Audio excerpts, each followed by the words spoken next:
Technology delay, totally my fault here. User problem. All right, so we're on webinar number 3, and the title for this webinar is Financial Statements. So we're going to talk about what you need to know about financial statements.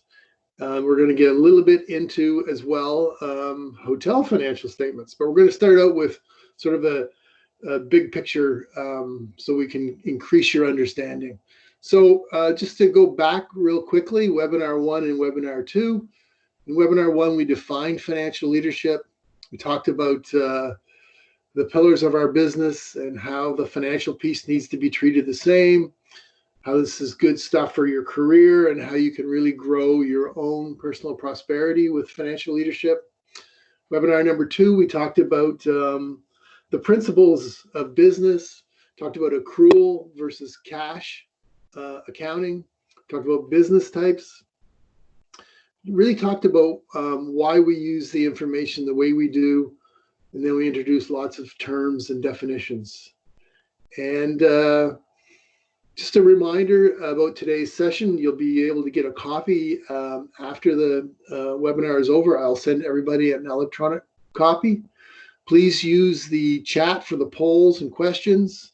If you have questions throughout the presentation, send them to Carrie, and she can interrupt me and ask any questions she needs to. The purpose for these webinars, really important to realize that you can increase your financial leadership skills, and you have a huge part to play in the success of your hotels, no matter what your position is. The numbers aren't the scary part of hospitality. Your impact is huge, and I invite all of you to play full out and participate. And remember to shift your thinking. We're not talking about accounting. We're talking about business thinking. We're talking about curiosity and growing your abilities.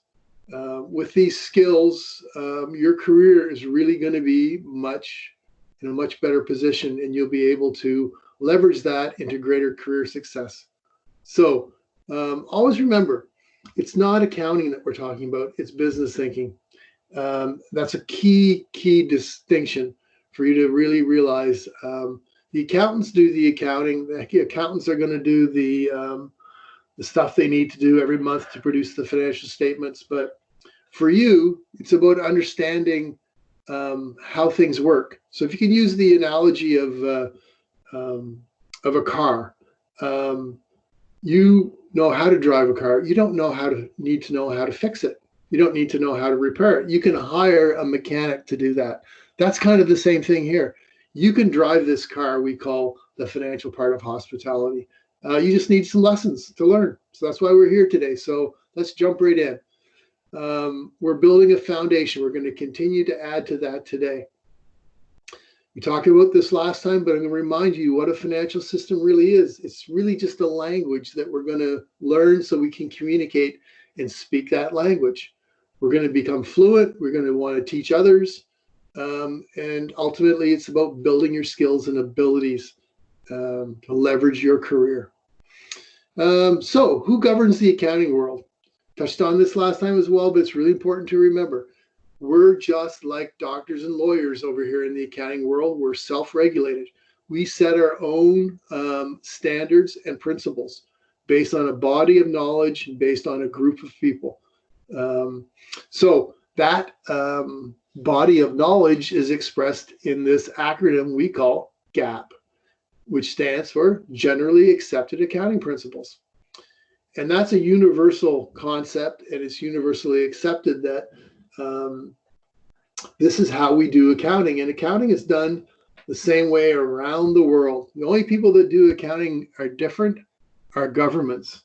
So people like Carrie are the only ones that do accounting differently. Everybody else does it the same way. It's all based on these generally accepted accounting principles. Well, in the hotel world, we have our own version of GAAP, and we call it the Uniform System of Accounts for the Lodging Industry, or some people like to say USALI. That's the acronym for the book. And it's a book that our entire industry uses. When I say that, It's a book that our entire industry should use. Not everybody uses it. Not everybody even knows about it. A lot of businesses that I help actually don't even know it exists, but I introduce it to them. And basically what it allows our industry to do is to do things the same way. So if we're talking about what's my room's profit versus what's your room's profit, we're comparing apples to apples, that we've both done things the same way.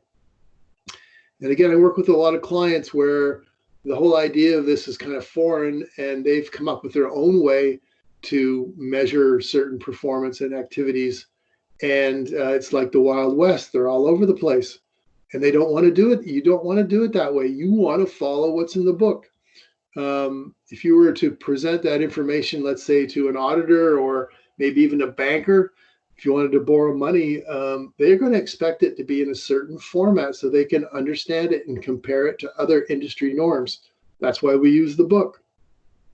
Another interesting aspect of the book is that in our industry, we do things certain ways. A good example is how we account for the income in a restaurant. It's not the same as a standalone restaurant would do it. And the reason why it's different in the hotel world, two reasons. One is because the book says so.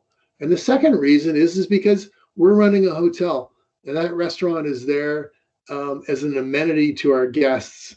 And it's not accounted for the same way as an independent restaurant would do it, because they have a different set of circumstances. So it's really important to remember that. Lots of times people will ask, well, why is it done that way? Why is it recorded there? Why do we put cable TV expense in the rooms department? Well, the reason is it's because the book says so. Critical understanding that governs our industry. The 11th edition. All right. Now we're going to talk about financial statements. So first thing we need to know about financial statements is that they reflect certain periods. Usually we're looking at a financial statement for a month, could be for a full year, could be for a quarter, it could be for semi-annual, for half a month, but it's important to ask or to ascertain what's the period we're talking about. The second part there are notes to the financial statements. So every financial statement that gets published, there should be a narrative that accompanies that financial statement, because you cannot understand everything you need to just from looking at the numbers. You need to read the notes. And we talked a bit about this in the last lesson when we talked about the full disclosure principle. Well, these notes are a great example of that principle at work. The investors or the stakeholders in the business or the owners, they need to know everything that went into creating that financial statement, and they can't glean all that information by just looking at the numbers. Comparative financial statements. So if for a financial statement to truly be useful, it needs to be comparative. So we need to be able to compare it to the budget, to last year. And in this statement, if you look on the right-hand side, you can see that we're looking at the year-to-date area, and we're looking at the year-to-date actual amount compared to the budget and compared to last year. The same with the current month. We're comparing the current month this year to the budget and to last year. So when someone says, I need to look at a comparative financial statement, they just want something to compare it to. How well are we doing?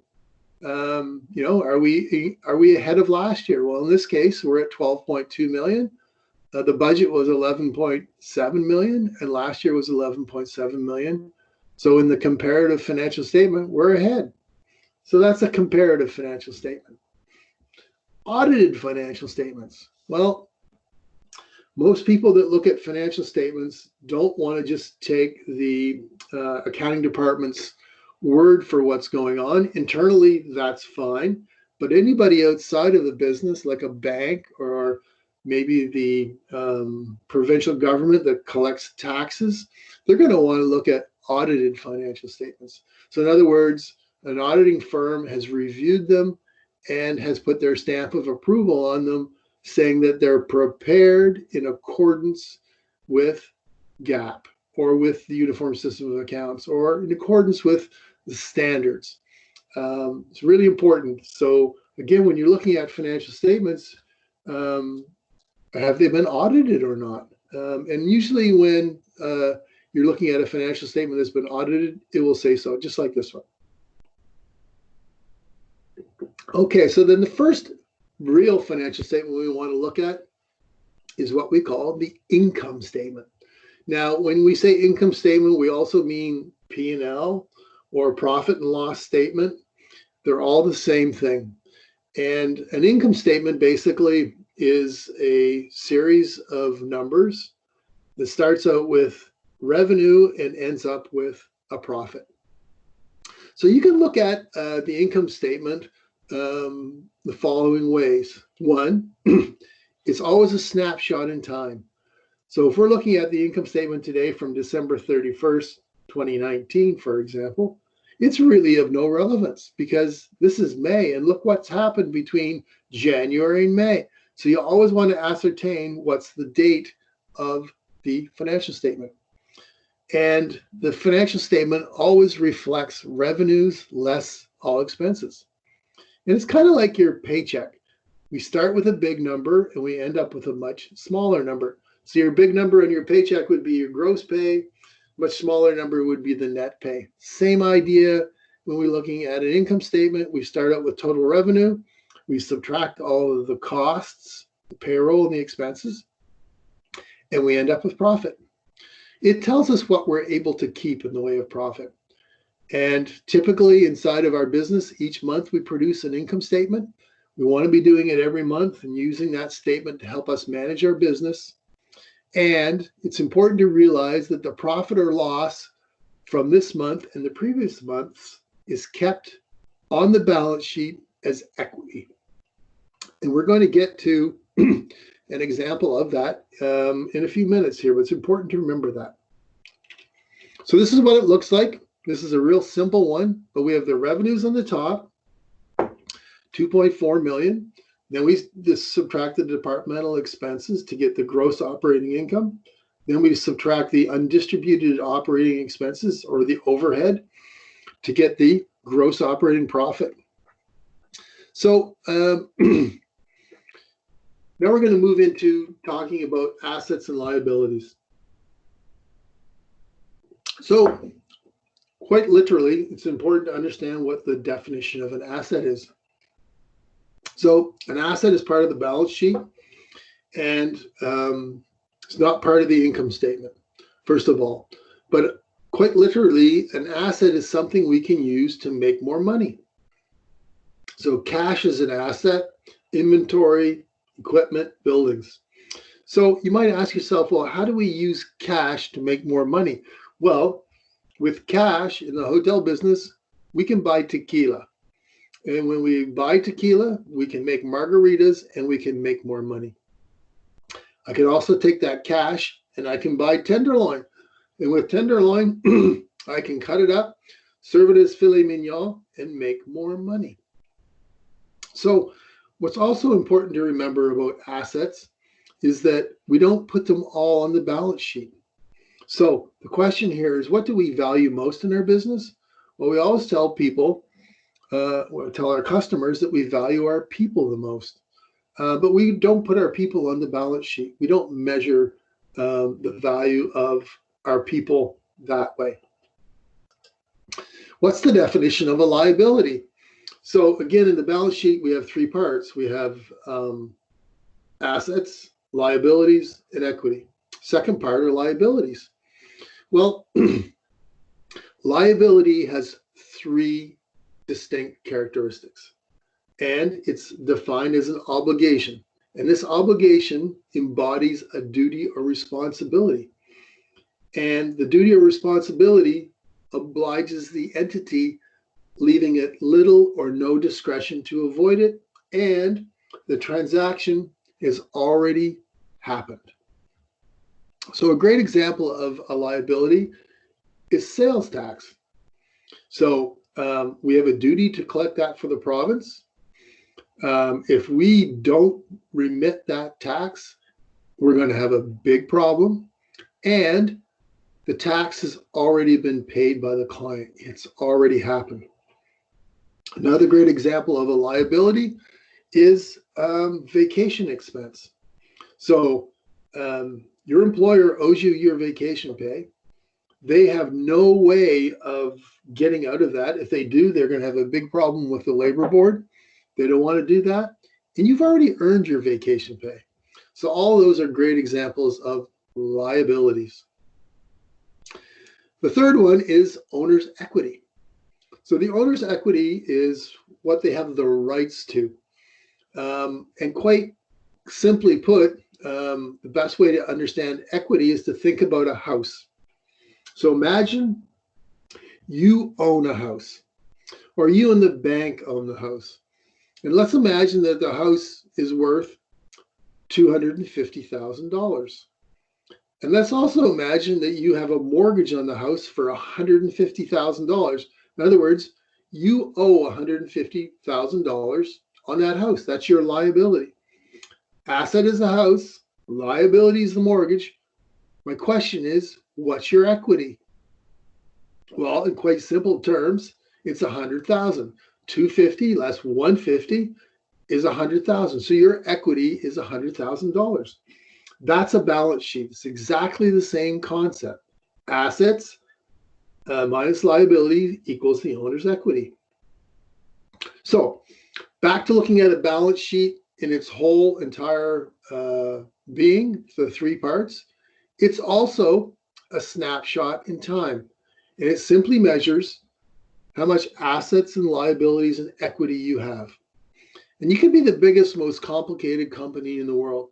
You could be Walmart, and your balance sheet could be thousands of pages long and super huge numbers, but it all boils down to those same three numbers: assets, liability, equities.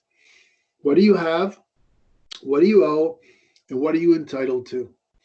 And what it does is it states quite clearly the position of our business. Just like that idea of your house states quite clearly how you're doing with your house. Do you have any equity in that house? And the balance sheet ultimately tests the fundamental accounting equation, which we're going to get to in just a second. But it does not reflect the current value of some assets, the land, the building, and the equipment. In other words, the fixed assets. We're going to get to why that is in a minute as well. And the balance sheet does not reflect the value of people. So here's a simple example of a balance sheet where we have assets that total $590. And then we have liabilities that total $100, owner's equity at $490, adding up to $590. And we can see that the balance sheet balances.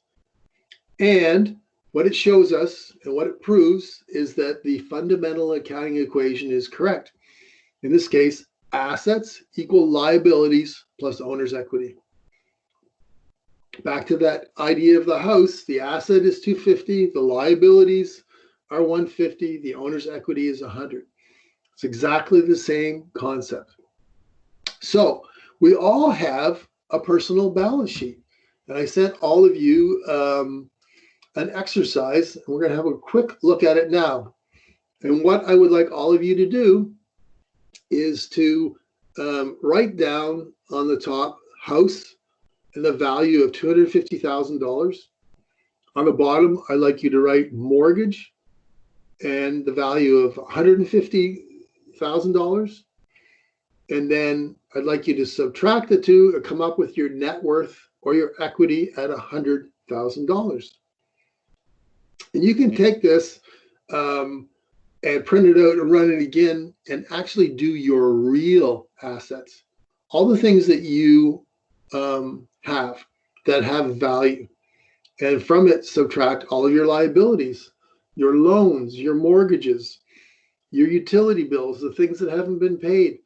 And by completing those two portions, you can figure out your net worth or your equity.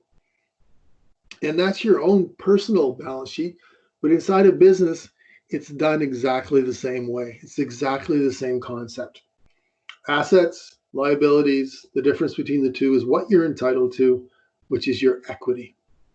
So on one hand, we have an income statement. On the other hand, we have a balance sheet. They're both separate financial statements, but they're both part of the same system. The financial statements, the income statement, are produced from the temporary accounts, which are the revenues, the expenses, and the payroll. And then the balance sheet is produced from the permanent accounts, the assets, the liabilities, and the equity. Okay. The next statement we want to talk about is a statement of cash flows.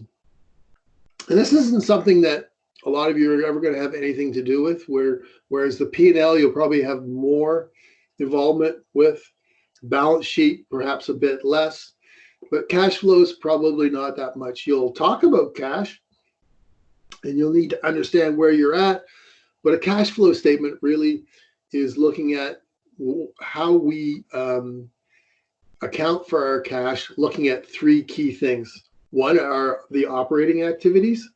So one direct input for the cash flow statement is how much money are you making from your business? So quite literally, if we look at the net profit from the financial statement, from the income statement, that's the operating activities. And then you need to consider investing activities. What are you doing with potential dividends, or what are you doing with proceeds from an investment point of view? Because that's where cash is either going to come into your business or go out of your business based on the shareholders and based on the partners you have. Then the third element for the cash flow to figure out are any financing activities. Because if your business borrows money, that's going to be a cash injection. If you need to pay that loan back, part of that's going to be interest expense, and it's going to find its way to your income statement. But also part of that payment is going to be principal, which is not going to find its way to your income statement. So you need to take into account operating activities, investing activities, and financial activities to get a clear picture of the entire cash flow process. Here we see it laid out the same way, where we can see the operating activities, inflows, outflows, same with investing, same with financing. You need all three of those to figure out the net change in the cash for any given period of time. All right, let's take a little break here. Let's do a polling question. And I think most of us are Canadians. I know I am. So, who would you rather have a beer with? Would it be Alanis Morissette or Neil Young? So if you'd like to have a beer with Alanis, write A in the chat. If you'd like to have one with Neil, write N in the chat. And we're going to come back in just a few minutes. And Carrie's going to let us know what the scoop is with today's first polling question. Okay, moving right along. Hotel financial statements. So now we're going to kind of look into the hotel world. Before, we've just been looking into the regular world that the rest of the world kind of lives and operates in. But in the hotel world, it's very specialized because we're special, we're hotels, but we have our own lingo, we have our own way of looking at things, all based on the uniform system of accounts for the lodging industry. So first thing we need to understand with our financial statements is there's two different types of departments. There are operating departments and there are non-operating departments. And quite simply, the difference is operating departments generate income and non-operating departments don't. So typically in the hotel, the operating departments are rooms, food and beverage. Maybe we have some minor operating departments like the spa or the golf course or the telephone department. Then we have non-operating departments, administration in general, sales, maintenance. Many people think sales is an operating department because they sell the business. Well, they may sell the business and they may bring in business, but they're an overhead department because the rooms department is the one that earns the income when the guests actually come and stay with us. It's not the sales department. Sorry, salespeople. We have lots of acronyms in our business. One confusing one is MODs versus NODs. Well, MODs means minor operating departments. NODs mean non-operating departments. MODs are those small departments, parking, internet, golf. NODs are AG, sales and marketing, and maintenance that do not generate any income. So one of the popular things that we always want to be looking at in the hotel world, and it's the engine that drives the hotel, is rooms profit. We want to be able to measure rooms profit. And rooms profit is defined as room revenue less rooms payroll and rooms expenses. And in our world, there are things that are very specific that fall into those three different categories. Here we're looking at a chart which shows us from 2015 the profitability of the rooms department in the various different types of hotels. Full service hotels at 73%, all the way up to the 81.3% for extended stay hotels. So right away, you can see it's pretty interesting that convention hotels actually have the lowest rooms profit at 71%, and extended stay have the highest. So if you were building a hotel, this would be really valuable information. Or even if you're running a hotel, what's your rooms profit? But the only way it's really comparable is to make sure that you're recording your rooms profit the same way. Next slide is F&B profit. All food and beverage revenues less the cost of goods, in other words, the food cost and the beverage cost, less the payroll and expenses. So in this case, you can see that we're looking at it year over year, and that the best year on this chart was 2015, where the F&B profit was 29.7%.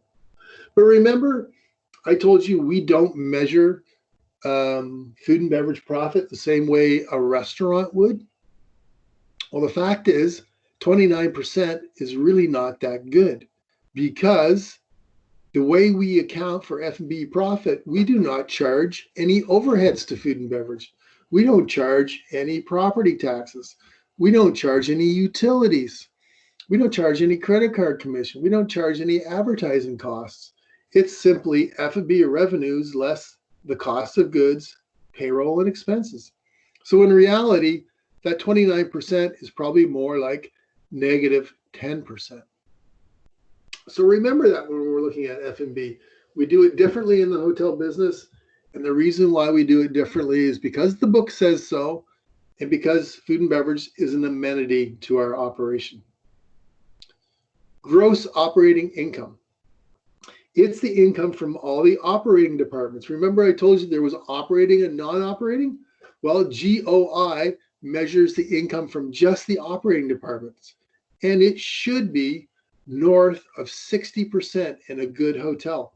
If it's below that, you're going to have a very hard time making a profit. Here's kind of how it looks on a typical statement.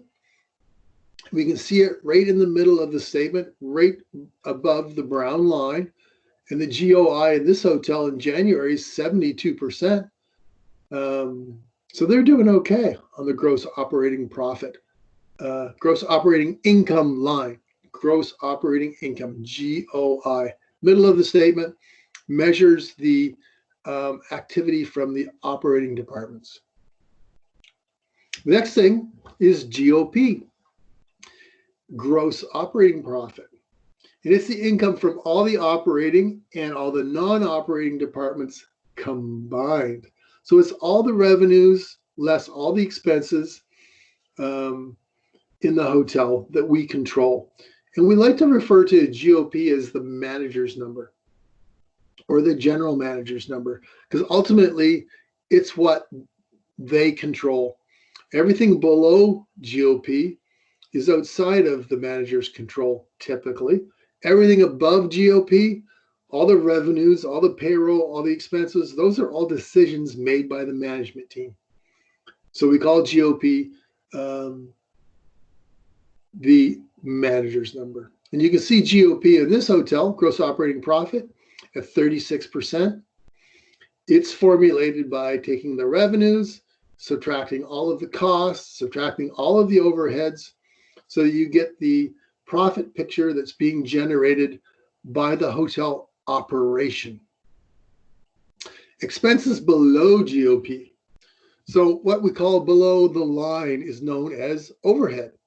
And we say it's typically out of the control of management. And they are things like property taxes, insurance, and depreciation. For the hotel management team, GOP is what we call the gatekeeper. Turning our attention to further down the statement, we have the line called net operating profit, NOP, or sometimes it's called EBITDA. And EBITDA stands for earnings before interest, tax, depreciation, and amortization. And basically what NOP is it's gross operating profit less the management fees, the property taxes, and the insurance.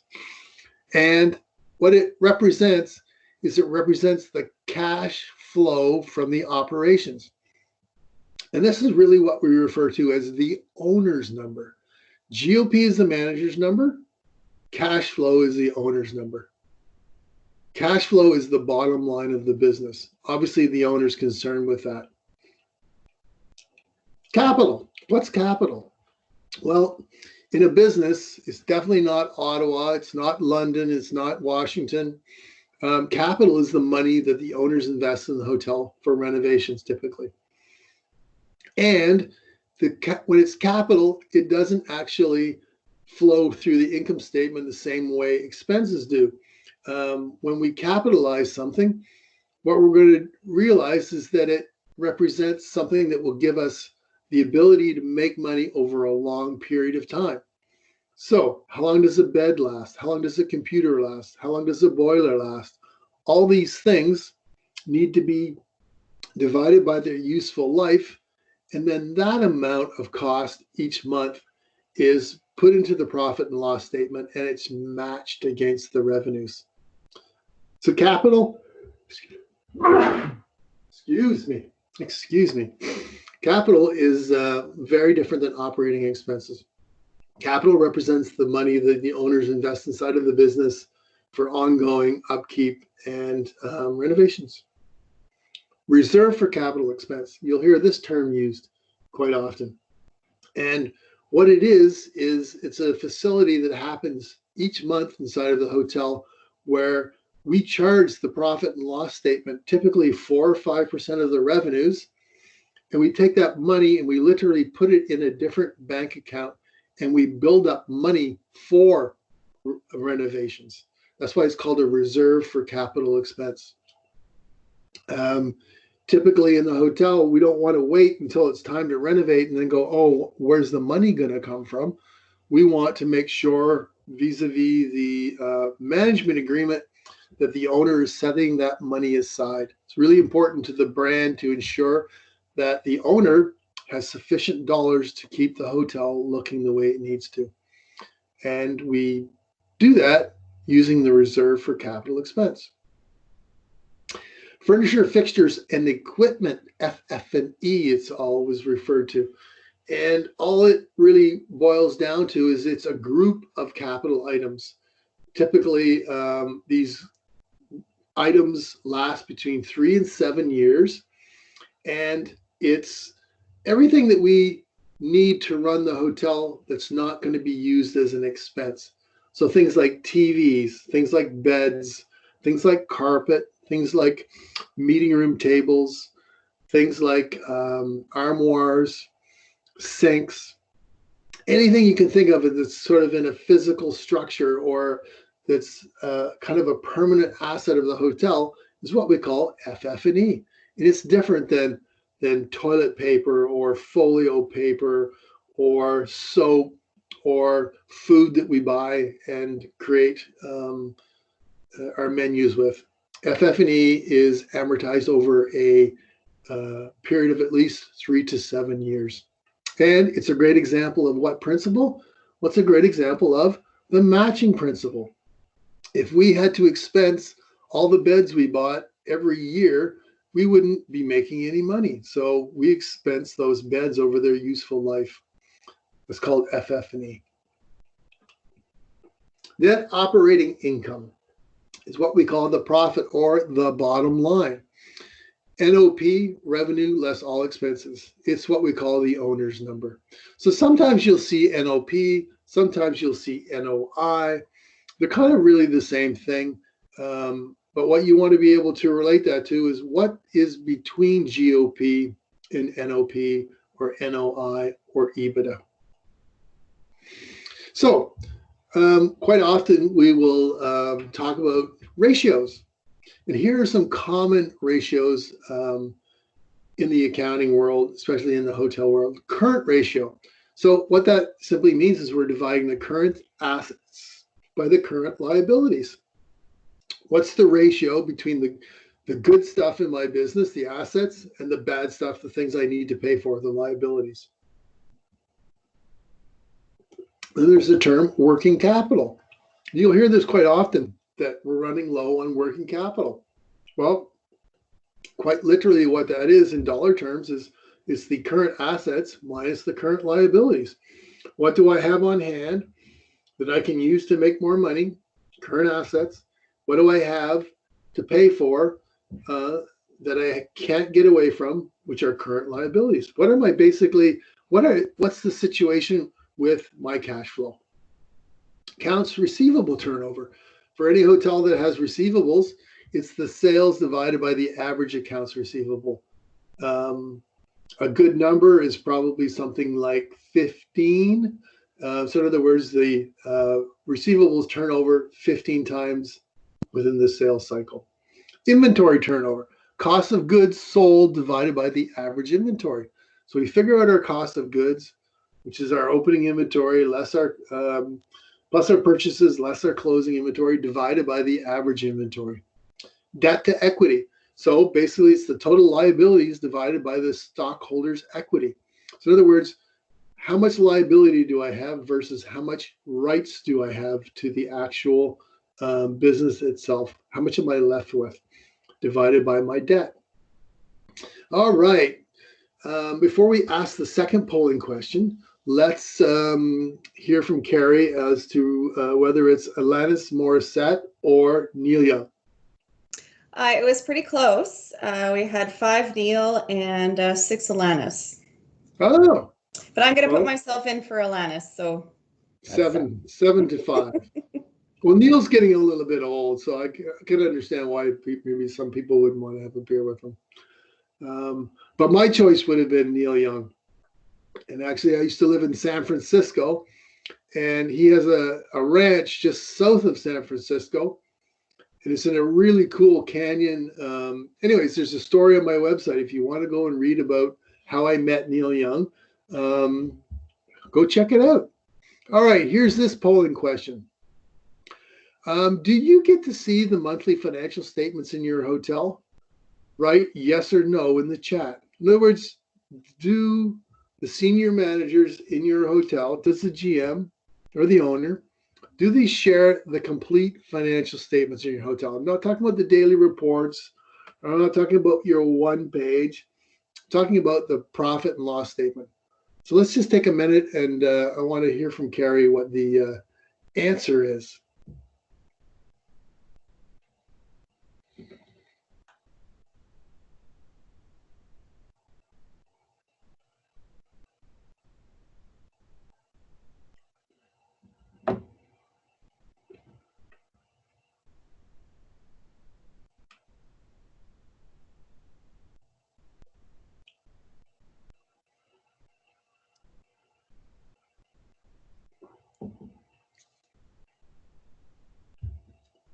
Any results, Carrie?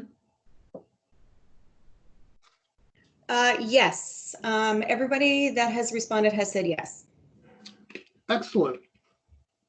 So important for you every month to be part of the process to understand and review the financial results. Good for you guys. Very seldom when I ask that question, is it unanimous? So that's great. All right. How to read the profit and loss statement. So it's important to remember that, first of all, quite often financial statements don't look the same from one business to the next. And it's so important that we understand that we want to have standardization. So hopefully what I'm going to show you next is kind of a representative of what you see inside of your business. I've seen some really well done statements. I've also seen some really poorly done statements. But typically, the statements will have a month and year-to-date view. So you're looking at not only the year-to-date results, but also the current month. And we would be looking at the actual budget and last year for both the current period and year-to-date, and for the full year. And typically the book, I call it the book, the budget statement, the book flow, it flows and it's set up very much like the hotel is set up. You'll have an executive summary at the beginning, and then you'll have the rooms statement, the food and beverage statement, the minor operating statements, A&G, sales and marketing, maintenance, financial expenses, and then labor statistics. So let's look at the executive summary.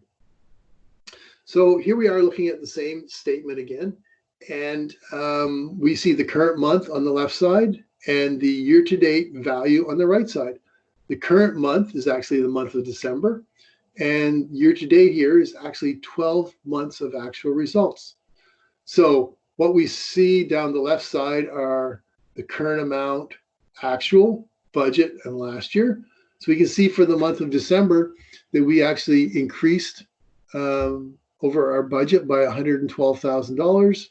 And compared to last year, we're up almost $80,000 in total revenue.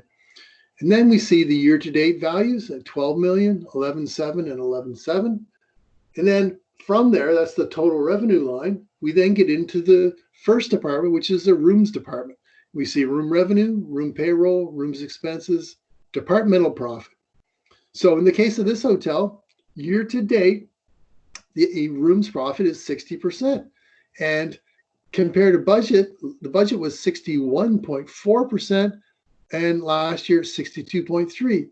But in dollar terms, at 4.2 million, it's ahead of the budget and it's ahead of last year. So it's interesting. I wonder what's going on inside of this hotel. So if we look a little further, we can see that revenues are at 6.99 million compared to 6.7 in the budget and 6.6 last year. But payroll has creeped up from $1,909,000 in the budget to $1,974,000. It's gone up from last year at 1.8 million all the way to almost 2 million.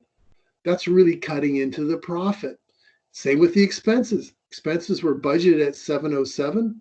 Last year they were 689, but we spent 776. So we can see a lot of what's going on in this hotel from looking at the financial statement. Same with food and beverage. Total food revenue, beverage revenue, other F&B revenue, which is meeting space and banquet rentals, gratuities possibly, for a total food revenue of just over 5 million compared to a budget of 4.9, and the prior year 4.9, almost 5 million. From there, we subtract the cost of sales, the food cost, the beverage cost, other costs, and we see that they're pretty flat at 24.7 on a 24.8, nothing too exciting going on there. And then we see the, F&B payroll. Here's where things get interesting. F&B payroll this year is 2.562 million or 50.5%. The budget was only for 49.7 or 2.4 million, and last year was 2.4 million. So it's gone up a lot this year. Same when we look at the expenses, something else is going on because they're only 342,000 compared to a budget of 411, so they're way down. And last year, 355. All this adds up to give us an F&B profit of 18% on a budget of 17, last year 19. So we're kind of in the middle. So you can see a lot from just looking at the top level report. Minor operating departments below, and then we see the gross operating income. Remember I said it needed to be north of 60% to be a decent number? Well, this hotel, it's only 42 compared to a budget of 42, and it's slipped from last year at 44. If we go to the next page, we can then see the overheads, the non-operating departments. So we know the total revenue is 12.2 million. From that, we're subtracting all of these costs. So A&G is 1.4 million, Sales and marketing is $822,000. Maintenance and energy costs are $800,000. All of these add up to $3.1 million compared to a budget of 2.9 and 2.8. So this number being up is not good. We take our operating department results, less our non-operating department results, we get our gross operating profit. In this case, 17.5% or 2.1 million on a budget of 2 million, but actually below last year of 2.3 million and 19.9%. From there, we subtract our management fees, we get our EBITDA or our net operating profit. From there, we actually then subtract the property taxes, the property insurance, all other financial expenses totaling $574,000. And then we get what's called the net income loss or EBITDA. EBITDA financially or net income. Two different numbers. In this case, we're subtracting the financial expenses and gives us 1.2 million. And then from there, we subtract that reserve for FF&E expense or the capital we talked about, leaving us a net operating profit of 735,000 or 6%. And we'll notice on here, there's a couple of other things that are not included. And that's pretty typical because they probably would happen on the owner's books, but we haven't accounted for income taxes. We've done the property taxes, but income tax would need to be paid on this profit, as well as we haven't accounted for any debt, for any mortgage payments. So we don't know what's going on with those, and typically we don't have the debt on our books. They're on the owner's books. So that's the top level financial statement. In this statement, we actually have some pretty interesting additional information.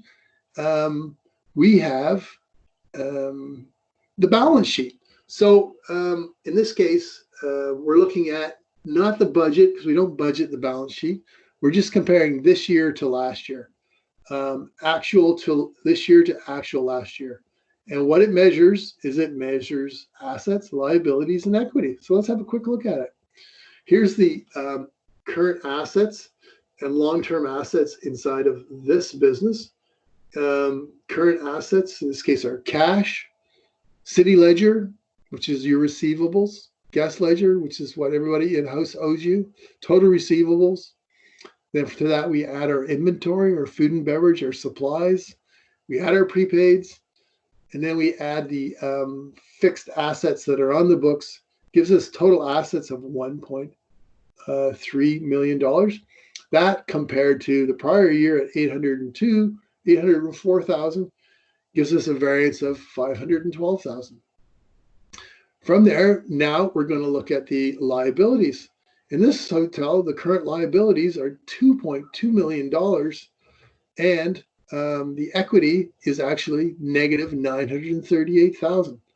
So remember, we talked about finding the actual profit and looking at where we can compare that to the income statement, and it finds its way to the balance sheet. Well, here's the net income, 735,000.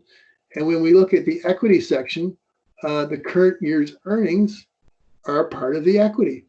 So everything that funnels through the income statement finds its way all the way through the accounting cycle to the balance sheet in the form of current year retained earnings.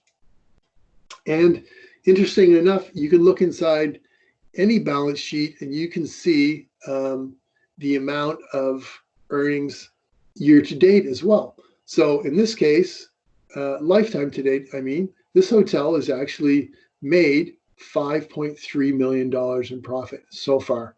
This hotel actually isn't that old, but you can see this on any balance sheet you look at. You can see the current year's earnings and the previous year's earnings. And the only thing that would be missing from that would be if the hotel was sold.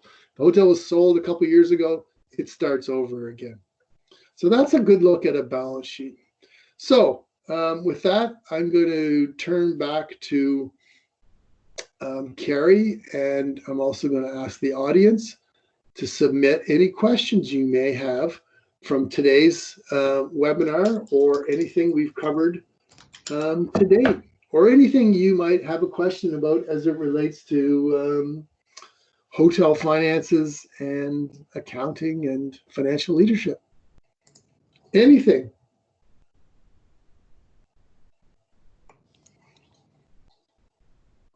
Well, David, I have one question.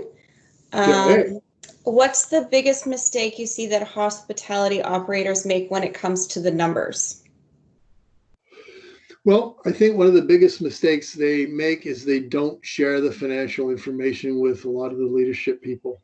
And what I mean by that is that they don't actively involve them in coming up with the budgets, coming up with the forecasts, seeking out their involvement in creating those budgets and forecasts. So quite often that happens sort of in camera. It happens maybe at the executive level, and it doesn't percolate down into the operating departments so that the front office and the housekeeping department and the food and beverage people all know what their part of the picture is. So it's by sharing that information and creating the kind of engagement around the financials. That's what I find is missing so much in our industry and so much in so many hotels.